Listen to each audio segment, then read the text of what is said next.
NEET परीक्षा कराने वाली एजेंसी एनटीए ने सुप्रीम कोर्ट के सामने ग्रेस मार्क पाने वाले छात्रों के लिए दो ऑप्शन रखे, या तो दोबारा एग्जाम दें या ग्रेस मार्क हटा के रैंकिंग पर काउंसलिंग में शामिल हों। एनटीए के प्रस्ताव पर सुप्रीम कोर्ट ने कहा, ग्रेस मार्क पाने वाले 1563 छात्रों की दोबारा 23 जून को परीक्षा, 30 जून से पहले नतीजे।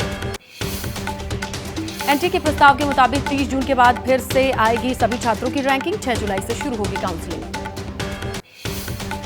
इस मामले के याचिकाकर्ता अलख पांडे ने कहा, यह सुविधा उन छात्रों को भी मिलनी चाहिए जो इन्हीं वजह से कोर्ट नहीं पहुंच पाए। अगली सुनवाई में कोर्ट इस पर भी विचार करेगा। प्रभार संभालने पहुंचे शिक्षा मंत्री धर्मेंद्र प्रधान नीट विवाद पर बोले, कहा सरकार बच्चों के साथ है, परीक्षा में गड़बड़ी के दोषियों को सजा मिलेगी। दिल्ली जल संकट को लेकर आज सुप्रीम कोर्ट में सुनवाई। दिल्ली और हरियाणा सरकार के बीच चल रहे विवाद को लेकर बुधवार को भी हुई थी सुनवाई। दिल्ली जल संकट पर सुप्रीम कोर्ट ने कल लगाई थी हिमाचल सरकार को फटकार। सुप्रीम कोर्ट ने हिमाचल को दिया था दिल्ली के लिए एक्स्ट्रा पानी छोड़ने का आदेश।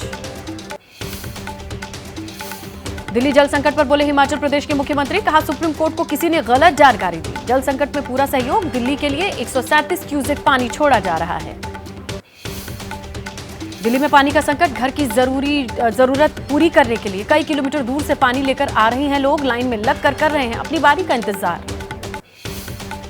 दिल्ली के अक्षरधाम इलाके में वाटर डिस्ट्रीब्यूशन सिस्टम का जायजा लेने पहुंची जल मंत्री आतिशी, कहा हमें जितना पानी मिलना चाहिए वो नहीं मिल रहा है, हरियाणा कम पानी दे रहा है।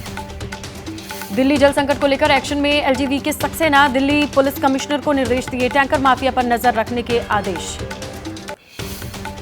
दिल्ली जल संकट को लेकर दिल्ली की मंत्री आतिशी का आरोप, कहा एलजी ऑफिस से जारी की गई प्रेस रिलीज में मेरे बारे में अपशब्द लिखे गए, बीजेपी पर लगाया आपसे नफरत करने का आरोप। दिल्ली जल संकट को लेकर बीजेपी सांसद मनोज तिवारी का बयान, कहा आतिशी के पास जल विभाग है, वो इस बात का रोना नहीं रो सकती कि दिल्ली में पानी का संकट है।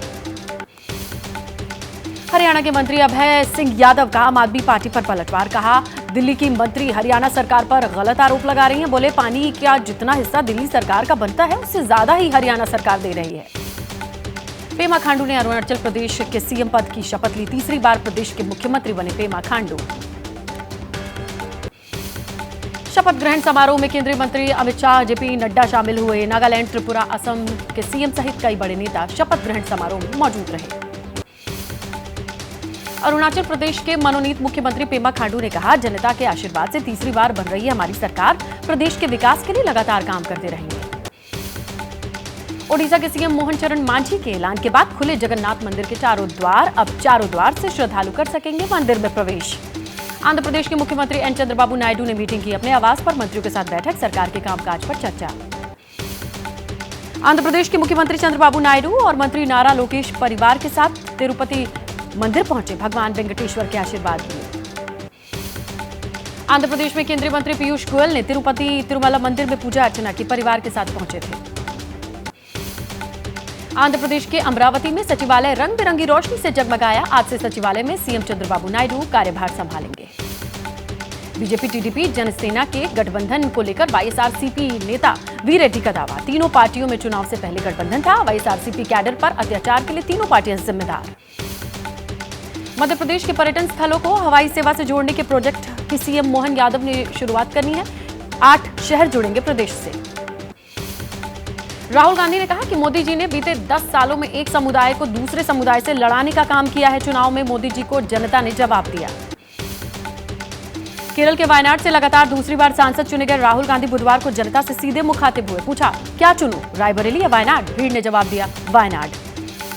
महाराष्ट्र में सीएम एकनाथ शिंदे 400 पार वाले बयान पर घमासान मचा, शिवसेना यूटीबी सांसद संजय राउत ने कहा हिम्मत है तो मोदी जी को सीधा बोले कि आपके कारण हार हुई।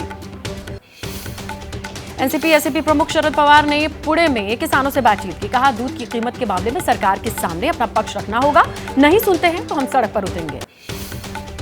मुंबई के शिवसेना भवन में शिवसेना यूटीबी की बैठक हुई, पार्टी प्रमुख उद्धव ठाकरे शामिल हुए, विधानसभा संपर्क प्रमुखों से जानकारी ली, 1 सप्ताह के भीतर रिपोर्ट सौंपने के निर्देश।